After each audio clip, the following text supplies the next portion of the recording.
L'eau noire, ce torrent coule à travers la vallée des Ours, en plein cœur du pays du Mont Blanc.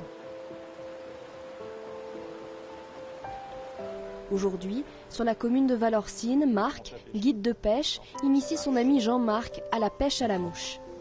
La rivière, là, c'est la petite eau noire. Et il y a beaucoup de truites sauvages. Ce pas des grosses truites, hein, mais elles se reproduisent dans la rivière. C'est du poisson qui est de qualité.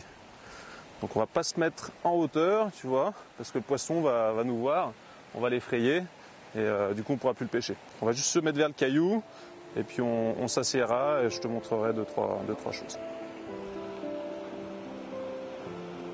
Au bout de l'hameçon, pas d'asticots ni de vers de terre, mais des mouches fabriquées par les pêcheurs.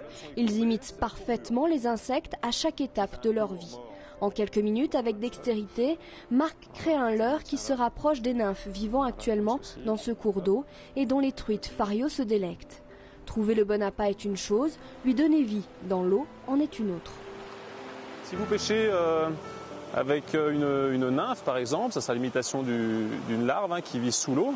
Si cette nymphe ne dérive pas dans le bon sens, qu'elle va en travers du courant, là le poisson il va se méfier, il va trouver quelque chose d'anormal. Et il peut ne pas prendre. La pêche à la mouche est une pêche d'anticipation. Il faut connaître le cours d'eau, les endroits précis où se cachent les poissons, choisir la bonne mouche, s'approcher discrètement, bien lancer. Et là encore, il est question de technique. Pour le lancer, donc ta canne comme ça légèrement penchée sur la gauche, tu fais aller ta nymphe derrière et tu lances par-dessus ton épaule et tu lèves ta canne. Et après tu fais tes rivets. Il faut se cacher, il faut pouvoir trouver l'endroit où les poissons sont cachés et puis toute la partie technique du lancer. Tout ça c'est intéressant, c'est assez excitant on va dire. Oh bah alors j'hallucine. C'est pas possible ça. T'as vu le fil s'arrêter? Mais non mais j'ai rien vu. T'as rien vu? C'est pas normal en une seconde d'attraper un poisson. Ah, bah, c'est dingue. Faut bien voir. Ça, c'est pas une grosse truite, hein, mais une belle fario, tu vois. Alors là, je me mouille la main, c'est super important, ça me refroidit la main. Parce que tu la brûles sinon. Elle, t'as vu dans quelle température elle vit? Si tu la chopes, tu vas la brûler. Si elle bouge, hein, je force pas, hein, je la laisse se calmer. Et là, je vais enlever mon hameçon, voilà, délicatement, sans la rive. Super. Sympa, voilà. Incroyable.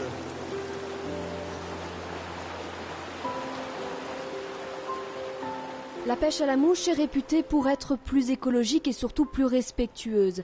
Sa pratique est le plus souvent dite no-kill, le poisson est relâché.